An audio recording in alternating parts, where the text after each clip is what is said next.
بڑا نیک بندہ ہے. میں نے کہا وہ تو گفتگو ہی اردو میں کرتے ہیں, آپ کو کیسے پتہ چلا کہ وہ عاشق اکبر ہے؟ تو وہ عربی کہتا ہے کہ میں جب جب اس کے چہرے کو دیکھتا ہوں میرا دل کہتا ہے کہ یہ جھوٹے کا چہرہ نہیں ہو سکتا.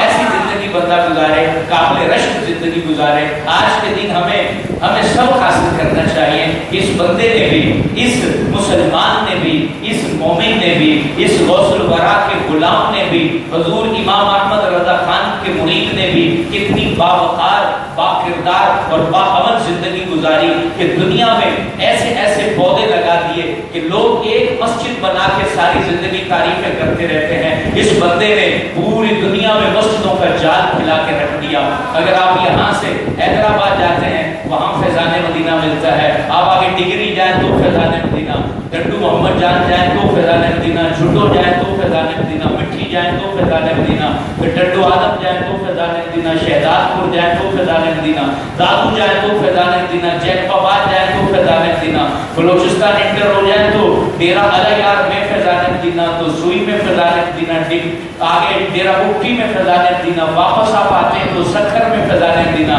آگے پنجاب میں انٹر ہوتے ہیں تو سالکاباد میں فیضان مدینہ, اور آگے آپ اس پٹی کے اوپر جو ہے وہ حاصل پور تک چلتے جائیں, ہر شہر میں فیضان مدینہ, ملتان آ جائے تو فیضان مدینہ, خانے وال جائے تو فیضان مدینہ, لودھرا جائے تو فیضان مدینہ, ساہیوال جائے تو فیضان مدینہ, اس سائڈ پر آ جائیں تو پاک پتن میں جائے تو فیضان مدینہ, آگے دیپال پور جائے تو فیضان مدینہ, اکاڑا جائے تو فیضان مدینہ,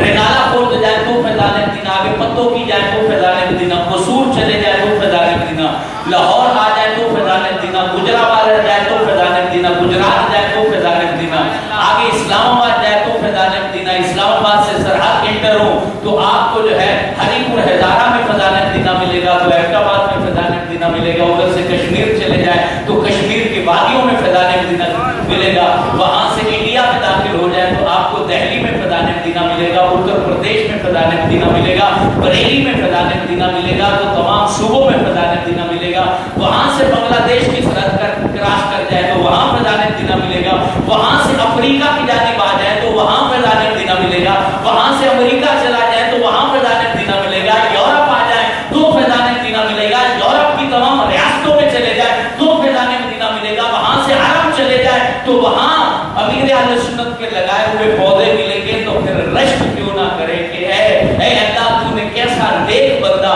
دنیا میں بھیجا کہ لوگوں کو اپنی زبان والے, اپنے محلے والے جو ہے وہ پسند نہیں کرتے, قبول نہیں کرتے. اور یہ مولانا محمد الیاس قادری وہ شخصیت ہے جن کو مہاجروں نے بھی قبول کیا, پنجابیوں نے بھی قبول کیا, سرحدیوں نے بھی قبول کیا, ان کو جو ہے وہ پشتون نے بھی قبول کیا, تو ان کو میمنوں نے بھی قبول کیا, ہر خطے, ہر علاقے, ہر زبان والے نے قبول کیا. ایسا زندہ رہو کہ جاؤ تو دنیا سلام کر رہی ہو کہ اے اللہ کے بندے, کروڑ